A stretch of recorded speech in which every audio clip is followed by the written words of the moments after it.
Hey guys, Walls here, and this is a reading of The Masque of the Red Death by Edgar Allan Poe. The Red Death had long devastated the country. No pestilence had ever been so fatal or so hideous. Blood was its avatar and its seal, the redness and the horror of blood. There were sharp pains and sudden dizziness, and then profuse bleeding at the pores with dissolution. The scarlet stains upon the body, and especially upon the face of the victim, were the pest ban which shut him out from the aid and from the sympathy of his fellowmen. And the whole seizure, progress and termination of the disease were the incidents of half an hour. But the Prince Prospero was happy and dauntless and sagacious. When his dominions were half depopulated, he summoned to his presence 1,000 hale and light-hearted friends from among the knights and dames of his court, and with these retired to the deep seclusion of one of his castellated abbeys. This was an extensive and magnificent structure, the creation of the prince's own eccentric yet august taste. A strong and lofty wall girdled it in. This wall had gates of iron. The courtiers, having entered, brought furnaces and massy hammers and welded the bolts. They resolved to leave means neither of ingress nor egress to the sudden impulses of despair or of frenzy from within. The abbey was amply provisioned. With such precautions, the courtiers might bid defiance to contagion. The external world could take care of itself. In the meantime, it was folly to grieve or to think. The prince had provided all the appliances of pleasure. There were buffoons, there were improvisatori, there were ballet dancers, there were musicians, there was beauty, there was wine. All these in security were within. Without was the Red Death. It was toward the close of the 5th or 6th month of this seclusion, and while the pestilence raged most furiously abroad, that the Prince Prospero entertained his 1,000 friends at a masked ball of the most unusual magnificence. It was a voluptuous scene, that masquerade, but first let me tell of the rooms in which it was held. There were 7, an imperial suite. In many palaces, however, such suites form a long and straight vista, while the folding doors slide back nearly to the walls on either hand, so that the view of the whole extent is scarcely impeded. Here the case was very different, as might have been expected from the Duke Love of the Bazaar. The apartments were so irregularly disposed that the vision embraced but little more than one at a time. There was a sharp turn at every 20 or 30 yards, and at each turn a novel effect. To the right and left, in the middle of each wall, a tall and narrow Gothic window looked out upon a closed corridor which pursued the windings of the suite. These windows were of stained glass, whose color varied in accordance with the prevailing hue of the decorations of the chamber into which it opened. That at the eastern extremity was hung, for example, in blue, and vividly blue were its windows. The second chamber was purple in its ornaments and tapestries, and here the panes were purple. The third was green throughout, and so were the casements. The fourth was furnished and lighted with orange, the fifth with white, the sixth with violet. The 7th apartment was closely shrouded in black velvet tapestries that hung all over the ceiling and down the walls, falling in heavy folds upon a carpet of the same material and hue. But in this chamber only, the color of the windows failed to correspond with the decorations. The panes here were scarlet, a deep blood color. Now in no one of the 7 apartments was there any lamp or candelabrum, amid the profusion of golden ornaments that lay scattered to and fro, or depended from the roof. There was no light of any kind emanating from lamp or candle within the suite of chambers. But in the corridors that followed the suite, there stood opposite to each window a heavy tripod, bearing a brazier of fire that protected its rays through the tinted glass and so glaringly illumined the room. And thus were produced a multitude of gaudy and fantastic appearances. But in the western or black chamber, the effect of the firelight that streamed upon the dark hangings through the blood-tinted panes was ghastly in the extreme, and produced so wild a look upon the countenances of those who entered, that there were few of the company bold enough to set foot within its precincts at all. It was in this apartment also that there stood against the western wall a gigantic clock of ebony.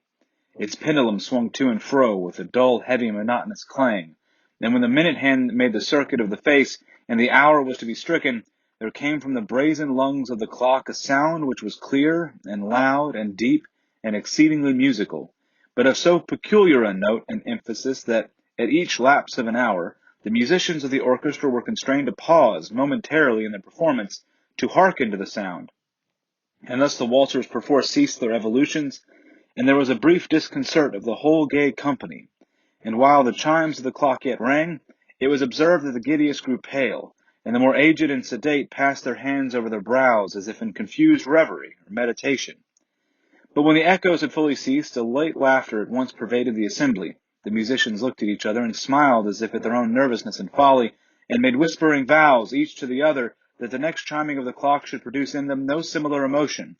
And then, after the lapse of 60 minutes, which embraced 3,600 seconds of the time that flies, there came yet another chiming of the clock, and then there were the same disconcert and tremulousness and meditation as before. But in spite of these things, it was a gay and magnificent revel. The tastes of the Duke were peculiar. He had a fine eye for colors and effects. He disregarded the decora of mere fashion. His plans were bold and fiery, and his conceptions glowed with barbaric luster. There are some who would have thought him mad. His followers felt that he was not. It was necessary to hear and see and touch him to be sure that he was not. He had directed in great part the movable embellishments of the 7 chambers upon occasion of this great fete, and it was his own guiding taste which had given character to the masqueraders. Be sure they were grotesque. There were much glare and glitter and piquancy and phantasm, much of what has since been seen in Hernani. There were arabesque figures with unsuited limbs and appointments. There were delirious fancies such as the madman fashions. There was much of the beautiful, much of the wanton, much of the bizarre, something of the terrible, and not a little of that which might have excited disgust. To and fro in the 7 chambers there stalked in fact a multitude of dreams, and these, the dreams, writhed in and about, taking hue from the rooms, and causing the wild music of the orchestra to seem as the echo of their steps. And anon there strikes the ebony clock which stands in the hall of the velvet. And then for a moment all is still, and all is silent save the voice of the clock. The dreams are stiff frozen as they stand, but the echoes of the chime die away. They have endured but an instant, and a light half-subdued laughter floats after them as they depart. And now again the music swells, and the dreams live and writhe to and fro more merrily than ever, taking hue from the many-tinted windows through which stream the rays from the tripods.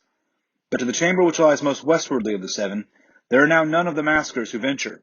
For the night is waning away. There flows a ruddier light through the blood-colored panes, and the blackness of the sable drapery appalls, and to him whose foot falls upon the sable carpet, there comes from the near clock of ebony a muffled peal more solemnly emphatic than any which reaches their ears who indulge in the more remote gaieties of the other apartments. But these other apartments were densely crowded, and in them beat feverishly the heart of life, and the revel went whirlingly on until at length there commenced the sounding of midnight upon the clock, and then the music ceased, as I have told, and the evolutions of the waltzers were quieted, and there was an uneasy cessation of all things as before. But now there were 12 strokes to be sounded by the bell of the clock, and thus it happened, perhaps, that more of thought crept, with more of time, into the meditations of the thoughtful among those who revelled.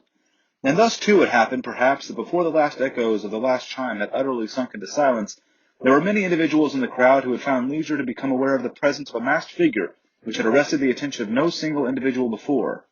And the rumor of this new presence having spread itself whisperingly around, there arose at length from the whole company a buzz, or murmur, expressive of disapprobation and surprise, then finally of terror, of horror, and of disgust. In an assembly of phantasms such as I have painted, it may well be supposed that no ordinary appearance could have excited such sensation. In truth, the masquerade license of the night was nearly unlimited, but the figure in question had out-Heroded Herod, and gone beyond the bounds of even the prince's indefinite decorum. There are chords in the hearts of the most reckless which cannot be touched without emotion. Even with the utterly lost, to whom all life and death are equally jests, there are matters of which no jest can be made. The whole company, indeed, seemed now deeply to feel that in the costume and bearing of the stranger neither wit nor propriety existed. The figure was tall and gaunt, and shrouded from head to foot in the habiliments of the grave. The mask which concealed the visage was made so nearly to resemble the countenance of a stiffened corpse that the closest scrutiny must have had difficulty in detecting the cheat. And yet all this might have been endured, if not approved, by the mad revellers around. But the mummer had gone so far as to assume the type of the Red Death. His vesture was dabbled in blood. His broad brow, with all the features of the face, was besprinkled with the scarlet horror. When the eyes of Prince Prospero fell upon this spectral image, which with a slow and solemn movement, as if more fully to sustain its role, stalked to and fro among the waltzers, he was seen to be convulsed in the first moment with a strong shudder either of terror or distaste, but in the next his brow reddened with rage. "Who dares," he demanded hoarsely of the courtiers who stood near him, "who dares insult us with this blasphemous mockery? Seize him and unmask him, that we may know whom we have to hang at sunrise from the battlements." It was in the eastern or blue chamber in which stood the Prince Prospero as he uttered these words. They rang throughout the 7 rooms loudly and clearly, for the prince was a bold and robust man, and the music had become hushed at the waving of his hand. It was in the blue room where stood the prince, with a group of pale courtiers by his side. At first, as he spoke, there was a slight rushing movement of this group in the direction of the intruder, who at the moment was also near at hand, and now, with deliberate and stately step, made closer approach to the speaker. But from a certain nameless awe with which had the mad assumptions of the mummer had inspired the whole party, there were found none who put forth hand to seize him, so that unimpeded he passed within a yard of the prince's person, and while the vast assembly, as if with one impulse, shrank from the centers of the rooms to the walls, he made his way uninterruptedly, but with the same solemn and measured step which had distinguished him from the first, through the blue chamber to the purple, through the purple to the green, through the green to the orange, through this again to the white, and even thence to the violet, ere a decided movement had been made to arrest him. It was then, however, that the Prince Prospero, maddening with rage and the shame of his own momentary cowardice, rushed hurriedly through the 6 chambers, while none followed him on account of a deadly terror that has seized upon all. He bore aloft a drawn dagger, and had approached in rapid impetuosity to within 3 or 4 feet of the retreating figure, when the latter, having attained the extremity of the velvet apartment, turned suddenly and confronted his pursuer. There was a sharp cry, and the dagger dropped gleaming upon the sable carpet, upon which instantly afterward fell prostrate in death the Prince Prospero. Then, summoning the wild courage of despair, a throng of the revelers at once threw themselves into the black apartment, and seizing the mummer, whose tall figure stood erect and motionless within the shadow of the ebony clock, gasped in unutterable horror at finding the grave cerements and corpse-like mask which they handled with so violent a rudeness, untenanted by any tangible form. And now was acknowledged the presence of the Red Death. He had come like a thief in the night, and one by one dropped the revelers in the blood-bedewed halls of the revel, and died each in the despairing posture of his fall. And the life of the ebony clock went out with that of the last of the gay. And the flames of the tripods expired, and darkness and decay, and the Red Death held illimitable dominion over all.